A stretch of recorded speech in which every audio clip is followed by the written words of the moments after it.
This is a warning to all living mortals that on the 13th of December, Moose will release 13 of the most terrifying interviews of horror unto the world.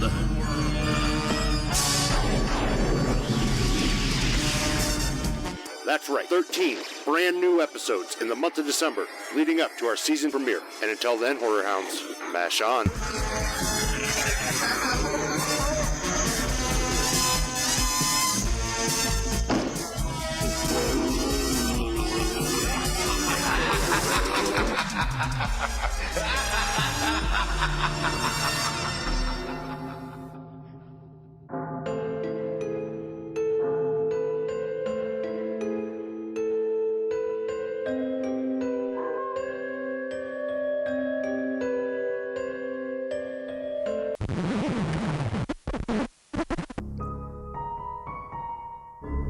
On the 12th day of Christmas, Moose brings to me John Borowski with a look into the eyes of serial killers.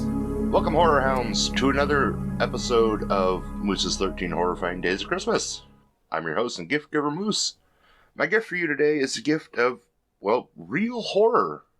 And to do that, I could think of no one better to bring on than author and filmmaker John Borowski. John, how's it going? Great. Thank you for having me on. I'm excited, as always, to talk about serial killers and, the murderous deeds that they do.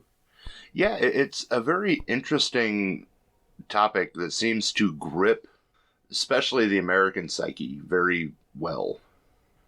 Yeah, well, you look at this country, I mean, especially, now we're in the, 2020s and, we're almost immune to all these shootings and all these things that have happened. But it seems like America always liked drama like that. I mean, you look over time, people, Eddie, going back to Hollywood Babylon, when people read these books about, the accidents and deaths of celebrities and how they happened. And, even back to the beginning of, serial killing with H.H. Holmes and how people were fascinated by these early true crime cases.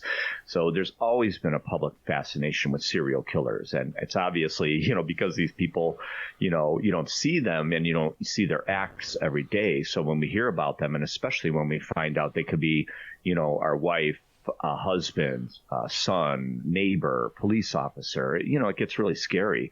And, kind of the serial killers have morphed into the murderers now. But of course, the new generations that are learning about these serial killers now, they're totally fascinated by them. And, one of the things that brought the attention to serial killers recently into the public psyche is Mindhunter, that show Mindhunter.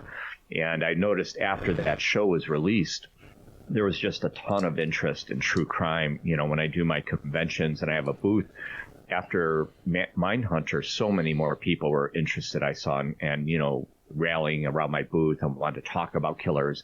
And like I said, the new generation is fascinated by them. When I do conventions, I'll have young, male and females, anywhere from 10 years old and up, usually females. There's a main demographic for true crime. And, they're teenage girls. And this one young boy at a convention gave me a drawing he did of Pogo the Clown. So they're fascinated by these stories, too, because they've grown up with Pennywise and a lot of these other, Hollywood silver screen killers, which is a fascinating topic. And I think everyone's interested. It just depends on what level. There are people that like to read the books and watch the shows and not really talk about it because they're kind of embarrassed. It's like, yeah, okay, that's kind of, people might think I'm weird. And then you go up the ladder, but there are murderabilia collectors, there are artists such as myself doing works and writing books on them. People in law enforcement are fascinated by it too. I know an ex-police officer who owns 3 Gacy paintings, and they're in his living room and his wife doesn't mind. So, we have these thoughts of how bad this stuff is and how it could be, but everyone's interested in it. And, I don't think we should knock people that, have a fascination with it, because the majority of people that I have met that they're not, weirdos in their basements. They're just like everyone else. They're just fascinated by it, whether they're collecting books on it or collecting, memorabilia or true crime artifacts or reading about it. The public in general is fascinated around the world, but especially in the United States. Oh yeah, and it is funny you mentioned the a lot of the Hollywood horror types have been inspired by serial killers, and I find it interesting that Hollywood always makes the murderer this like big, like grotesque, almost monster, and yet you go through the history of serial killers, and it's the guy next door. I mean, you look at Bundy, Dahmer, any of them. I mean, all the way back to H.H. Holmes, he was just some old guy. You know, it's funny that Hollywood hasn't done just like the everyman murderer yet. You know? Yeah. Yeah. And, I mean, they have made some films about it. There was a great film. It's a foreign film, but they remade it. The original film was called The Vanishing. And it's a great movie. And it's about a guy and his girlfriend traveling by car. They stop at a gas station, and the wife goes into the store and never comes out, completely disappears. A wife or girlfriend, but she's gone.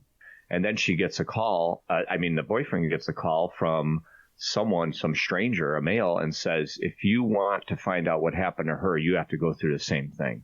And, serial killers are like that. I'm sure that was based on many true stories. But that was one example too. But I think they are starting to figure out that, yes, like, of course, when I grew up with horror films, I loved monsters and I loved all that stuff, and the slasher films too, but it is scarier when it is your next door neighbor or your husband or someone, because people, least suspect that. And I'm producing right now the miniseries on John Wayne Gacy. And he's the perfect example because, my sister didn't know too much about it. When I was telling her, she said, oh, yeah, he was probably a mean guy. I said, no, he was a nice guy and everyone loved him. Everyone wanted to hang around with him, have him at parties. Everyone said they loved him. Even his next door neighbor, after or during the trial, while it was known that he killed 33 young men, his next door neighbor said, I don't think John Wayne Gacy is evil. I think he's brilliant. Right. Now, yeah, these are, yeah. It's just, the guy next door, mentality is just, it's so strange. And yeah, you're right. It is much scarier to think that, the monster could be anyone. Like you walk outside and could it be the lady walking her dog? Could it be the guy standing on the corner? There's just so many real world possibilities. It's unreal. Well, and, you mentioned elderly man, Albert Fish. And that's how he was. He looked like a kind grandfather. You would just see standing on the street and you would think, or he's with a little girl. That must be his granddaughter. Well, it's really a little girl that he's kidnapping and taking to kill her and eat her. Yeah. Nobody, of course, would think that in their mind. No one. Unless, you're Stephen King, maybe, or a horror author would think that, oh, yeah, maybe he's a cannibal or whatever. He's going to turn into a monster. But again, that's one thing that I do regret in my filmmaking career. I called H.H. Holmes a monster. And I found out after that, researching more serial killers, that we know that these serial killers don't grow fangs and horns and their skin doesn't turn scaly green once they're apprehended or they go into prison. They're still human beings, and they did these acts as human beings. And that's why I feel it's our job as a society to figure out why they did these things. And, that's why I'm all for whether it's Mindhunter or psychology, psychiatry, studying these serial killers, forensic psychology. I think all those things are important. And when I'm at conventions, especially, I have parents come up with their teenage daughter and they say, oh, we're worried about her. She's too much into this stuff. And I tell them, nurture that, because she could be a future forensic psychologist, law enforcement officer, judge, behavioral psychologist. We need interested people in these fields. So again, they're not salivating over, oh, I love the blood and gore and I want to see pictures. No, it's a serious study of the minds and acts of serial killers. And like my films portray, it's also the time period they lived in and how long they got away with it because of the time period, whether it was lack of technology, lack of DNA typing, sociology. How did people react to them that knew them? Dahmer, his apartment, the people around him, all those things are important. So psychology plays the biggest part, I think, and I always study their childhoods and how they grew up and what trauma or if none of that, what made them, become interested or addicted to serial killing. So when you're writing a book or doing like a miniseries or a documentary, what is your like process for research and like what all goes into getting everything ready before the final product? Yeah, there's a lot that goes into it. I usually start with reading all the current books or all the books that have ever been published on that serial killer that I'm studying, because obviously those are most readily available. So I read all those things. I see inconsistencies in different books. And so I make note of those things, and then I start creating an outline of the life of the serial killer. And beyond that, I start looking at actual case files, if there are any case files, and if I could get a hold of them, because sometimes they're marked as private and they won't be released, even way back, when those are even hard to get as well. But if I could get those, I'd do that, because I learned a while back, and when I interviewed Lieutenant Jason Moran, he's on the current Gacy case, still identifying some of the unidentified victims. He said there's a difference between the sensationalism that the news reports and the truth, of which the investigators know the truth of the case, or as much as they can. And, that really struck me, and that's very true, because I usually go to newspapers as a last resort, because many times you'll find newspapers have made up things, they even make up names, they've changed things, they're not highly accurate. Exactly, right. It's not about, like, when the Gacy case broke, the first day that it broke, they said, it could be 6 victims. Well, they didn't even know. They didn't even go down there. They found a couple bones, but they didn't know there were 6 down there. So, of course, you're right. It's about the sensationalism. So that's usually what I do with my studies. And then I'll start creating a script, kind of like a rough draft of the script. And the next thing will be looking at who I have to interview or who I'd like to interview. Either the people involved with the case or other experts who may not be involved in a case, such as forensic psychologists or history experts, people that aren't directly involved with the case, but they could comment on it based on their experience and their training and wisdom. And then after that, as I'm interviewing people, I'm starting my timeline of the edit. So I'm thinking of, okay, where am I going to put these parts of the interviews? I log the interviews, put them in a timeline, and that's how it takes shape. It's very organic. And many times as I'm starting to edit, I'm writing the script and I'm still doing filming. So it grows very organically. Like right now with Gacy, I'm at the point where it's the excavation of the bodies, but I'm still kind of writing it and researching as I'm going along, even though I have my master timeline of all the important events and the details which happened in their lives. For me, it's a lot of going back and forth, because I don't think, especially with a documentary, like for instance, I could write an entire script for the documentary, but how do I know what my interviewees are going to say?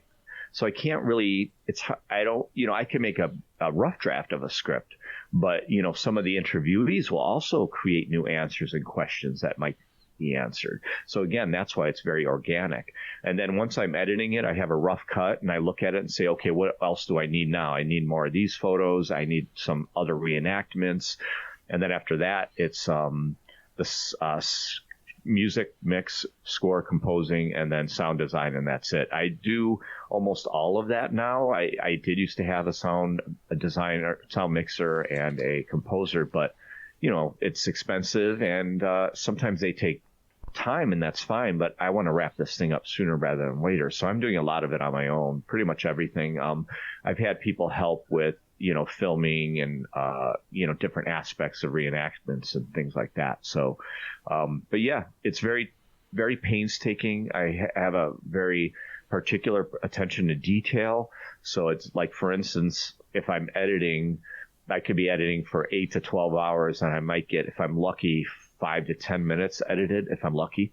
Sometimes it's less, because it depends on if the sequence and how much detail it needs to be put into it, because I want to get it right. So I'm going, like for the Gacy project, I'm looking at the original documents, I'm looking at my notes, and, piecing all those together. And especially through my research, with things I've learned or things people have said, like the experts through the interviews, and writing the narration for that if the interviewees don't say that. So it's very tough, but in the end it is worth it, because I feel that's what separates my documentaries from others, especially the Hollywood documentaries. Hollywood comes in, they do their thing, they leave, and then they do it all in Hollywood. But, like for me in Chicago on the Gacy project, I'm fully immersed in it. So, I found many, and doors have opened to me being a Chicagoan that might not have been open to Hollywood producers coming in to make their documentaries. So, a lot of times there is an advantage to being the little guy, because people will trust you more, and I could get away with a lot more, whereas I'm not bringing an entire crew from Hollywood, insurance issues, all this equipment. It's just me, my tripod, and my camera. I was filming at one of the dams where one of the Gacy victims had washed up. And I asked them, I was wondering if I could film at the dam. And then the lockmaster came in, a young guy. He's like, oh, yeah, no problem. Get your stuff. So I went to get my stuff. And here they have a whole cart. So they drove me, and just me and my equipment, all the way on top of this dam so I could get footage of the dam where the bodies washed up and down the river. They wouldn't have ever gave that to Hollywood. It's too dangerous. Right. So sometimes it is better to be a little guy because there are more advantages. Yeah, I may not have, the millions of dollars Hollywood has, but my story is going to be true to the fact that nobody could, knock any of the details, and they're going to learn a lot of things that they may not have learned before. One of the things that has come up in, recent events is like, okay, after the big Netflix Dahmer series, it blew up and went everywhere. And one of the biggest concerns was like, no one talked to the victims' families about it ahead of time. Is that something that you take into consideration, or is it just, this is all public domain. Correct. All this information is all public. It's public domain. It's a public case. Everyone involved in the case is public. So, yes, legally, filmmakers do not have to contact any of the people, unless they're showing something, that is copywritten or trademarked, obviously. That would be another story. But even then, you could get away with it. If it's a documentary, there's such a thing as fair use, because you've got to show something that you're talking about. Yeah. So, for documentaries, you get away with a little more. But, of course, we're in the outrage and attention generation. So those do go hand in hand. So, for instance, okay, with the Dahmer thing, the first thing that came out was this outrage of people said, well, how can they do this? How can they not contact the families? And, they didn't do that. Well, it's like, okay, but who started saying that, and where did it come from? Because, the families were all pretty quiet. I mean, I think there was one or two people that said, yes, they didn't contact us. Okay, but that's a fact. But then there's this outrage. And then after the show aired, just recently, Ryan Murphy, the producer, said, well, guess what, people? I really did contact 20 of the family members and friends, and they never got back to me. So that was fake outrage. These people started the outrage, and they did not even know if the producer had attempted to contact the families. And then again, it's the attention generation. Mm-hmm. So the people that say these things, they're getting all the attention because people are reading their blogs or their Twitters or whatever it is. So, there's a lot of that goes on too. It's like, look, we had outrage of this case, the Dahmer case, in the 90s. Why do we have to go through it again? Yes, we had that. People should be more outraged at the inconsistencies and the inaccuracies of the monster show, because there are a bunch of them, and it's very interesting when these things come up. But I like I said, people do say outrage, and now they're posts. Well, should we rethink true crime documentaries? Why? You don't want people to learn about history, and then it's the total antithesis at my conventions. Like I said, the entire day of a convention, I'll have 20 or 30 people around my booth. And people will come over and we're laughing. And they say, what are you laughing about? And I would say serial killers, because, it's so absurd sometimes that we talk about these stories. And the true crime people know the ins and outs, and we can joke about some of these things. It's never making light of the families or the victims or anything like that. It's more or less like, okay, what did, the killer have in their toolbox, stuff like this, but the outrage is something that, it doesn't really bother me as long as it's not censorship, because it recently also on Instagram, there was a post of mine that was taken down. This was after the Dahmer series. And my post was just an ad that showed my book covers and my film posters. And it was just an ad for my store to go to people in my store and buy these products if you're interested in history and serial killers. Well, they took that down, and that was 2 years old, and they said it didn't adhere to their community guidelines. So again, I think they're trying to target these things to, oh no, we can't even mention serial killers now. It's like, come on, these things happen. They're part of history, and we should study them. Look at Jack the Ripper. How many movies and books have been written on him? Same thing about Gacy and all these people. But we're all interested when there's a new documentary, a new book. We're going to read it or watch it to find out, okay, what might be in here that we don't know before. There was a book on Gacy recently about all the victims called The Boys Enter the House. And I learned many things, from that book I never knew before. So again, you never know who the researcher is, because when I was making my Gacy documentary, I reached out to, some of these, people that were involved in the case, and everyone was very, attentive and responsive. But one of these reporters on the case said, well, what's different about yours, and blah, blah, blah, all this other stuff. And, I cannot explain that to them. I could say this is going to be the most thorough, concise, documentary on Gacy ever, but they don't see that. They don't have that vision. So, they just think it's another documentary. Yeah. But, what I bring to the table is that uniqueness of my vision, my style, and the attention to detail and the accuracy of everything in the documentary. Well, and, that brings up, you're talking about the, adhering to community standards and targeting the topic. And I think where that falls is a misconception between glorifying the acts and wanting to, like we've now talked about multiple times, understanding the mind of the killer. Because, I have zero interest in glorifying any of these guys, but I do want to know what made them tick. Right. It's a very interesting subject to take, and I'll use H.H. Holmes as an example, to take somebody who builds a murder castle and just starts wiping people out for the hell of it. What causes that? What flips that switch?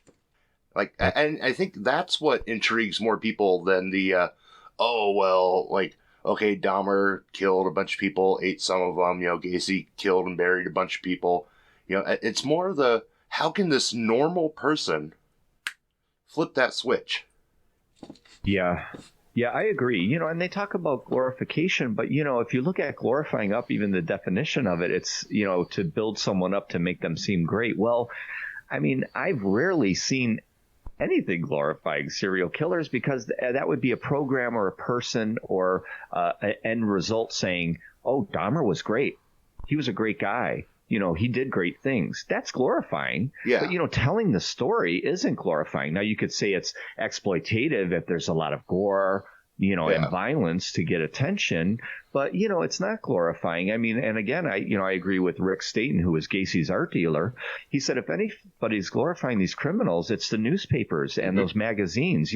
Look at Manson on the cover of Life magazine, all these, Dahmer on People magazine, and the newspapers, reporting it, salaciously. They're the ones that spread that, because they're the ones that make people become interested in these serial killers. And it's the media that creates them as and makes people interested in them, because they have all those details. And there are people out there that, of course, they want to know the stories, but then they do want to hear a little bit more of those details. And I don't think there's anything wrong with that, because you could say, well, yeah, this guy Dahmer, he killed people and he would eat them and cut them up. Well, there's more to it. You're not going to want to probably watch a video of him doing the acts or hear step by step, but people do want to know, okay, well, what did he do when he was with the bodies, and how did he get rid of the bodies and cut them up? Was it a saw? Or because again, we can't fathom these things as human beings, because we don't have these thoughts like, oh, okay, yeah, how do you cut a body up, and how do you dispose of it, and what if you get caught, and how do you evade capture? We don't think about those things. So then when we see someone who does these things, we're very fascinated by it, whether it's a saw or a drill or their tools that they use. These are all parts of that story as well. But again, they could turn over into exploitation. that's why in my documentaries on serial killers, the murders play a very small part. In my film, it's more of the history, their upbringing, how manipulative they are, what they're doing, trying to figure out their mindset, the history, and the sociology of their cases. So, like my Panzram movie, I think the murders are like 5 minutes, so the rest is like everything else: incarceration, his upbringing, because again, their stories are very encompassing. So like Gacy's story is fascinating. Yes, being the clown, and he was a clown when he murdered, of course, but then the murders. But then, after all that, I mean, I think it's extremely fascinating that he's sitting on death row for 14 years and he has more attention than any celebrity in the world. The celebrities were writing him, and he was doing these paintings. He was writing. He did his own book. He was one of the first big celebrity serial killers. So, and I'm going to explore that in my film as well. These people that visited him, like the murder band Macabre, they went and visited him. I interviewed them, and they had paintings from him, and they even had one commissioned by him. So again, these are all interesting facets, and that's what makes up that serial killer culture, whether it's, Macabre, writing songs on serial killers, or an author writing a book on Dahmer, or the show Monster about Dahmer, or, an artist that paints images based on serial killers. That's all part of the culture, and many people are involved in that culture, even if they don't know it. If you're doing something on true crime, you're involved in that culture. Or even, as a law enforcement officer, judge, these people, behavioral, psychologists, they're part of that culture too. Oh, yeah. Now, in everyone that you've covered, who has been, I guess, the most fascinating rabbit hole to dive down? Well, actually, so far it is Gacy, because, Gacy is one of the first cases that I've done that has been the most recent of all my serial killers.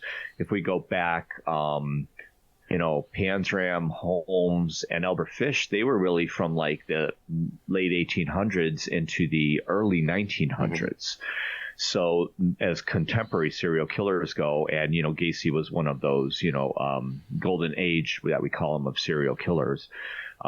His case is very fascinating because there is a lot of research material out there on him, and it's very easy to get caught down that rabbit hole. I could be making this film for the rest of my life. There's just so much. And I actually think his case is going to be the Star Wars saga of serial killers. I think it's going to go on forever because there's still unidentified bodies. There's still a question if he killed more than the ones that were, under his house and in the river. There's still questions as to, are there more bodies on his mother's property where she lived? There are a lot of, unanswered questions that, we may find in the future. And, as time goes by, new details emerge from these cases. Like, I've uncovered so many things that I'd never heard before, just hanging around with and interviewing a lot of the people involved with the case. I interviewed 21 people that had something to do with Gacy and met him or sat across him or, arrested him or prosecuted him. So there's a lot of, great, base, primary, knowledge of Gacy. But then there are also like a handful of others that have interviewed, experts that didn't meet Gacy, but they're giving, more knowledge about the case, forensically, psychologically. But yeah, his case is massive. I mean, it's just insane. I mean, they have so many boxes, of research, downtown Chicago, and there are all these books on him. His book that he wrote, articles in magazines, newspaper, and it's really insane. And it's hard for me to decipher his entire life of what is true and what isn't, and fact from fiction. And, my own theories about what may have happened in the case, or beyond the case. Are there more victims? Were there accomplices? All these other issues. So it's really massive. And, you figure what, he lived, 40 something years.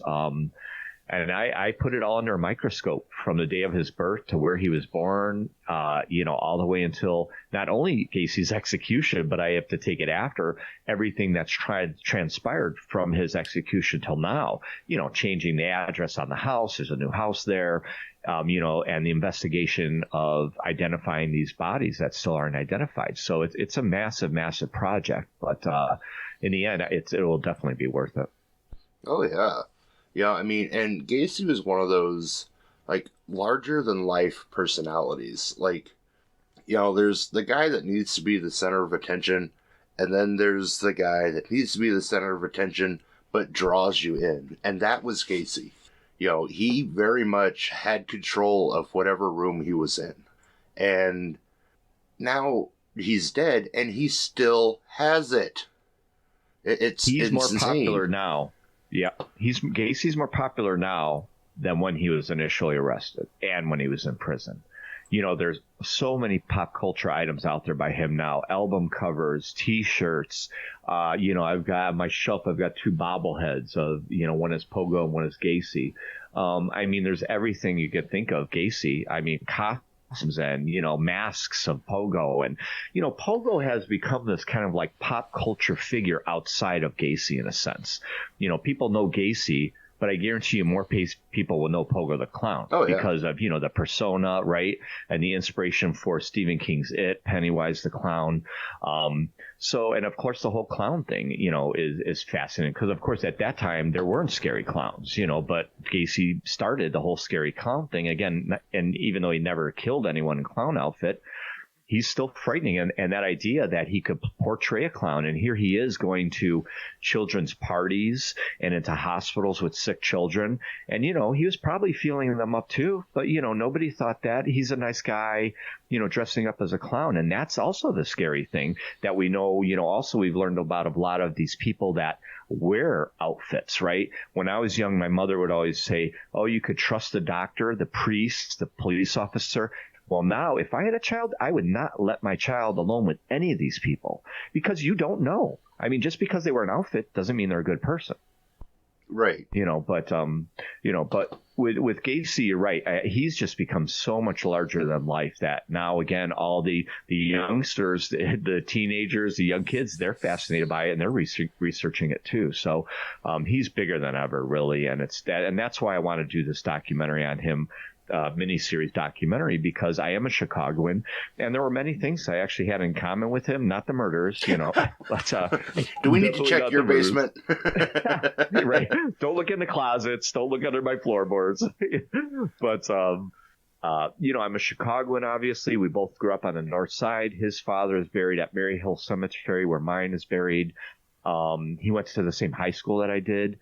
And, you know, I was learning all these things and I'm like, okay, it's a contemporary case. It's going to be hard to, you know, because the biggest thing about one of the biggest headaches about this project, because it is contemporary.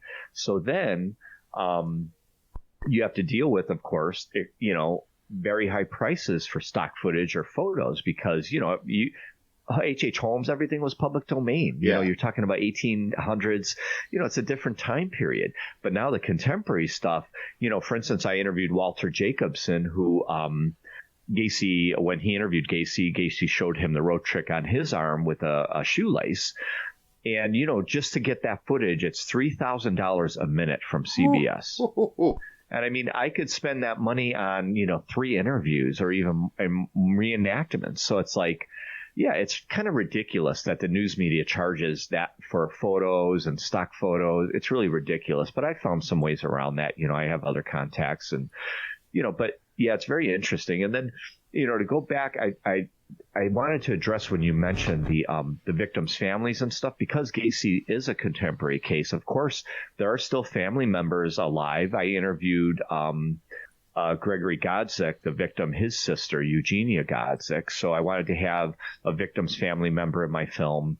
And then I have a survivor, Anthony Antonucci, who got out of the handcuffs and put them on Gacy. So nice. with my film, I wanted to make sure I had at least one person from every aspect of Gacy's life, whether it was Helen Morrison, the psychiatrist, talking about his childhood, you know, a victim's relative, a survivor, you know, the police that arrested him. And, you know, I achieved that.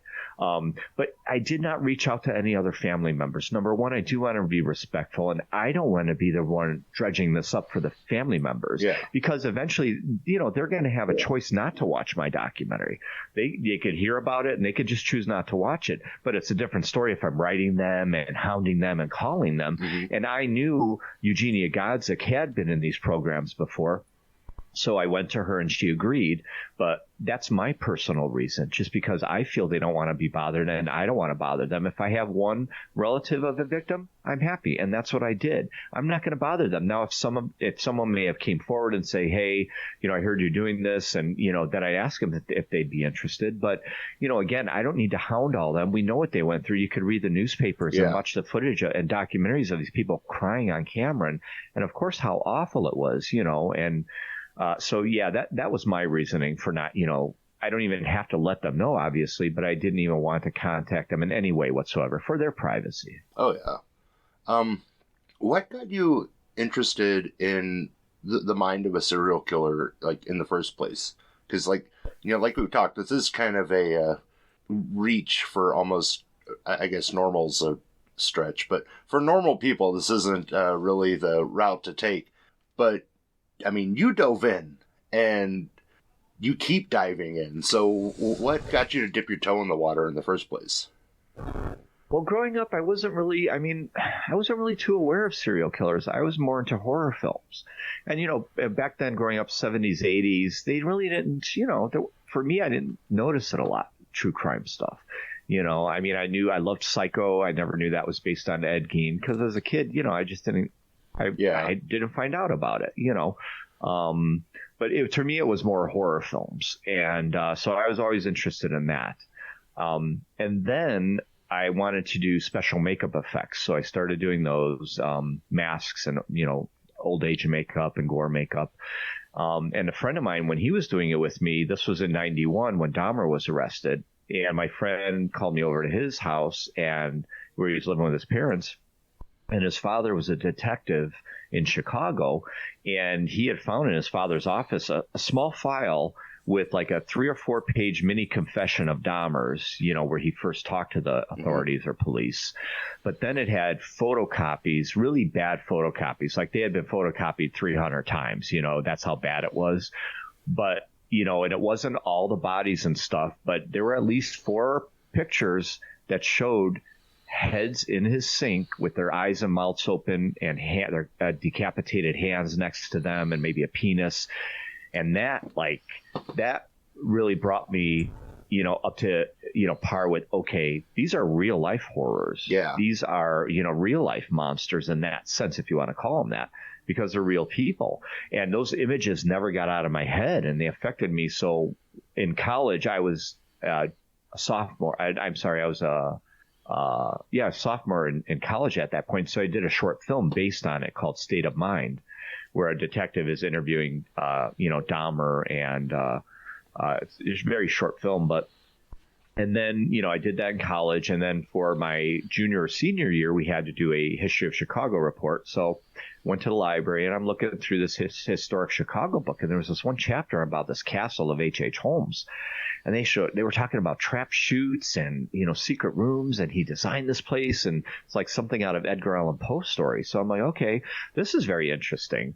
And then I looked further into that and discovered Harold Schechter's book on H.H. Holmes. I think it was called Deranged or Depraved. One of those is Albert Fish. But and that really told about H.H. Holmes' whole life of in college, how he would start his scams with corpses. And, he was a master con man, and he had 3 wives, and he had mistresses, and he had these insurance scams, and he built the building. And, I was like, wow, for the, late 1800s, this guy did even more than people do today in his 20s and early 30s. Yeah. It's like no phones, no cell phones, and it was just fascinating how ambitious he was to con and kill people. And in the end, it was all murder for profit. Everyone was a price tag to him. So that began, and after I did H.H. Holmes as a documentary, I won awards, and it's been almost everybody's seen it. It's been, that was the first film on H.H. Holmes ever. And it's been all over when I travel international or U.S. people, I tell them what I do, and they say, oh, yeah, you're from Chicago. There was this documentary about that H.H. Holmes. I'm like, that was probably my news. So they're like, really? So, and then after that, it was so successful. I said, well, you know what? This is a good thing. It's brought me success. It keeps me afloat. Let me do another one. And I started researching. I'm like, wow, there's this guy, Albert Fish. Now, why didn't anybody ever make a film on him? So I made a movie on him, and that just continued along that route. And I became, famous and have a lot of fans because of the the style that I do in my true crime documentaries, and people love them. Oh, yeah. And I mean, yeah, the H.H. Holmes one was when you first popped up on my radar, because I was just scrolling Netflix one night looking for something to watch. And I'm like, oh, this sounds like a fascinating story. And I'm watching it, I'm like, holy fuck, this guy's insane, but brilliant. I mean, because you're right, he had his hands everywhere. And for that time period, it's just, it's mind-blowing how, like, ahead of his time he was. And, like, he's one of those guys that, like, if he wasn't a, like, sociopath, he really would have been a genius. Yeah, he could have did great things, because he wanted to, his inspirations were Dale Carnegie and, the Rockefellers, and all these people that were kind of self-made millionaires of the Gilded Era. And, those were his icons that, he held up in high esteem, and he wanted to be like them, but he didn't care how he went about it. Right. How he got his money and fame, and, whether he was aware of it at the time, I think he'd be very happy that we're talking about him and his crimes so many years later, because, he was very arrogant and he thought he could get away with everything. But yeah, and, with it, especially, when Hollywood makes these stories, whether it's Monster, the Dahmer story, or Devil in the White City, which is the book on H.H. Holmes, and they're trying to make that a movie. They've been trying to make that a movie for over 20 years. So every time I hear about it, I'm like, yeah, I'll believe it when I see it, because now Keanu Reeves was in it. Now he's out of it. I'm like, see, I told you.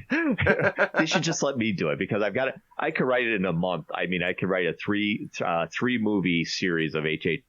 Holmes, like Lord of the Rings, epic, 3 hours each. I could write it and direct it, whatever they want. I don't know what they're waiting for, but and then they want to change these elements. Okay, they want it to fit their narrative or the story they're telling. I understand that, but the first screenwriter that was writing, Christopher Kyle, when Tom Cruise owned the rights to Devil in the White City, they were going to do it for Paramount. And Christopher Kyle, when I met him, this was at a symposium in Indiana where they had me, Eric Larson, the author of Devil in the White City, and Christopher Kyle, the screenwriter of that movie.